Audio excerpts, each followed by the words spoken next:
और देखो साहब, हम सीधी सीधी बात कहेंगे, परमात्मा एक ही है, धर्म एक ही है, सनातन। इसके अलावा कोई धर्म है ही नहीं। सब मजहब है, धर्म एक है, सनातन। सब लोग कहते हैं ना, सत्य सनातन धर्म की। और किसी का आप धर्म पूछ लो, जे जितने अपने अपने बनाए हैं, ये ऑटोमेटिक मन से बनाए हुए बैठे हैं। और मन से बना करके सनातन धर्म को गहराई से खुदेना चाहते।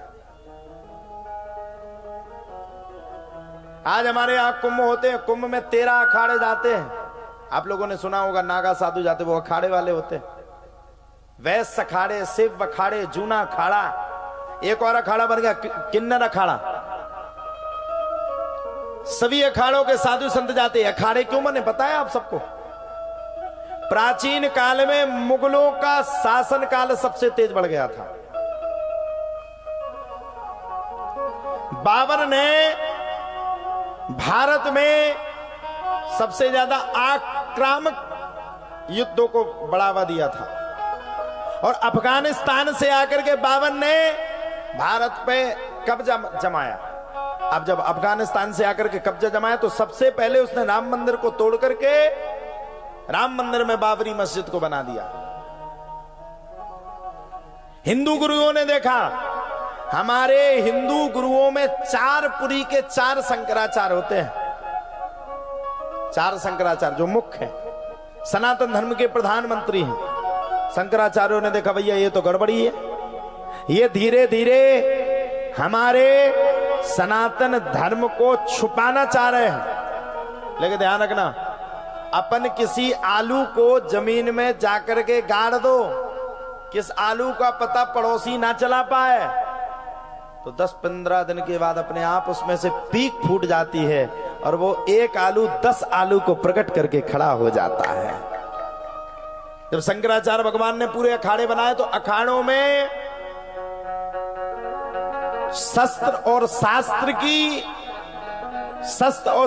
की निपुण विद्या को दिया गया। और उन्हीं अखाड़ों की वजह से आज हमारा सनातन धर्म सबसे आगे। पता है आपको, जो ये नागा साधु होते हैं, ये विरक्त होते हैं, इनके जिंदा में ही पिंडदान करवा दिए जाते। ये जिंदा में खुद से ही पिंडदान कर देते हैं। इसीलिए तो कोई साधु संतों से बोलता नहीं। अभी आप लोगों ने देखा होगा, एक चमीटा वाले बाबा थे, हाथ ऊपर खड़ा किए थे। इतनी मार मारी उनने कुंभ में, इतनी मार मारी कि कछुअन की तो पीठ लाल पड़ गई। हाँ, हमें भी दिखा पड़े वे महाराज जी, हम मन भाव की जाए, लेकिन हमने की 2-4 हम में सुट गए, तो हम और वायरल हो जाए, लेना एक ना देना तू। तो ये साधु संत की परंपरा है। तो उन पे कृपा कौन कर रहा? प्रभु की कृपा भयो सब काजू, जन्म हमार सफल बाजू। धुंधकारी पापी निकला, तो भाई ने जाकर के भागवत की कथा को सुना दिया। धुंधकारी ने 7 दिन मन लगा करके भागवत की कथा को सुना, 7 दिन।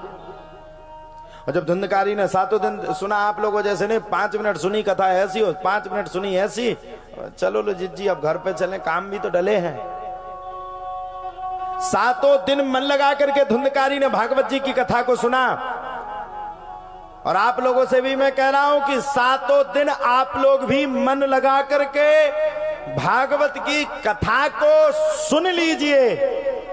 भले ही मैं कैसे सुना रहा हूं, अच्छा नहीं सुना रहा, गलत सुना रहा, बुरे सुना रहा, मैं कह रहा मैं कुछ नहीं सुना पा रहा, लेकिन 7 दिन बैठ करके आप मात्र अपनी 3 घंटा की ड्यूटी को निभा दीजिए। 8वें दिन आपका जो बिगड़ा हुआ काम होगा वो अपने आप बन जाएगा। ऐसी परमात्मा की कृपा। अब सुन लो, पहले बिगड़ा हुआ काम का मतलब ये नहीं कि कहीं 10-20 करोड़ रुपया फंसे हो फिर आ जाओ मैं छाती पे चढ़ के, महाराज जी तुमने कहा था जो बिगड़ा हुआ काम हो, हमारे बिगड़े थे काम पे जगत प्रसाद जी आ जाए, लाओ 1 करोड़ रुपया। जगत की पत्नी तो प्रसन्न हो गई, बोले ठीक है, तो 7वें दिन सुने अब ऐसे से ऐसे ना हुई है। 8वें दिन अगर पैसा ना मिले तो टांग तुम्हें तोड़ दे। कर्म प्रधान विश्व कर रखा। भगवान कैसे मिलेंगे? देखो 7वें दिन वरदान क्या, भगवान आपको प्रत्यक्ष रूप में मिल सकते। अब किसके रूप में मिल सकते? लिखा है ना जाने किस रूप में नारायण मिल जाएगा, किस रूप में, किस स्वरूप में आपको भगवान मिल जाए, ये किसी को पता नहीं। ये नहीं, एक आदमी हमारे पास आया, उंगली खुजाने लगा, महाराज जी रात के टाइम हमें धन दिखता है। हम सिद्धि में नए नए थे, आज से 9 साल पहले की बात। हमने कहा अच्छी बात है। बोले महाराज जी हमारा दाहिना हाथ खुजली मार रहा है। हमने कहा ये खड़ा है तुम्हारे भाग में। एक खड़ा मतलब एक सोने का घड़ा। बोले महाराज जी दूसरा हाथ खुजली मार रहा। हमने तो 2 है। बोले महाराज जी पैर खुजली मार रहा। हमने कहा 3 हड़ा है तुम्हारे भाग में। बोले महाराज जी चौथा पैर खुजली मार रहा। हमने 4 है। बोले महाराज जी छाती में खुजली हो रही, हमने 6 है। बोले पीठ में खुजली हो रही, हमने 8 है। अब तो जब दीवार में गो सीधो लुंगी डांस करने लगो। बोले महाराज जी अब कितने हैं हमारे भाग में? अब हमने की एक भी नहीं है। अब भाई तुम्हें खाजबा डॉक्टर खंड खवा लो। हमने की बाबा क्या डॉक्टर का दिखवा लो, अब ऐसे सही नहीं होने। तो धुंधकारी को पूरी कथा सुनाई। 7 दिन मन लगा करके धुंधकारी ने कथा को सुना। और जब 7 दिन मन लगा करके धुंधकारी ने कथा को सुना तो 8वें दिन भगवान के स्वयं रथ आकर के धुंधकारी का कल्याण हो गया। बोलिए सच्चिदानंद भगवान की जय। 8वें दिन जब धुंधकारी का कल्याण हो गया तो पूरे गांव वाले लड़ने लगे। सरीला आए थे, बोले वाह भागवत तो हमें नहीं सुनी थी, राठवान का कैसे मिल जाए फायदा। भगवान बोले श्रोता 3 प्रकार के, श्रोता, सोता और सरोता। अभी जहां ये जितने जन बैठे हैं महान भाव, VIP, VVIP जितने जन बैठे, अब देखो 3 प्रकार के श्रोता है। सोता कछु जन तो भागवत में पूरे सुअर है 3 घंटा फ्री, और जैसे उठे सो 3 घंटा कथा तो सुनी ना, और सबसे पहले व्यास की बुराई करने पे चपट गए। हम महाबरा आदमी है, कितनी बुरी कथा करता है, मैं तो मर गया। 3 घंटा कथा की कथा नहीं सुनी, 2 गाली हमें हो जाएंगे जी। जितने जने हंस रहे हैं हमें लगा जी उन्हें दे रहे थे काल। तो श्रोता, सोता और सरोता। सरोता का काम क्या है? पूरे दिन सुपारी को काटे, वही सरोता है। जो कथा में आकर के कथा की कमियों को गिनाए, अरे ये व्यवस्था नहीं की, यहाँ पे ये वाली व्यवस्था नहीं हो पाई, यहाँ पे ये वाली व्यवस्था, ये टेंट ठीक नहीं लग पाया, ये साउंड ठीक नहीं लग पाया। वो आपकी कथा सुनने के लिए नहीं आए।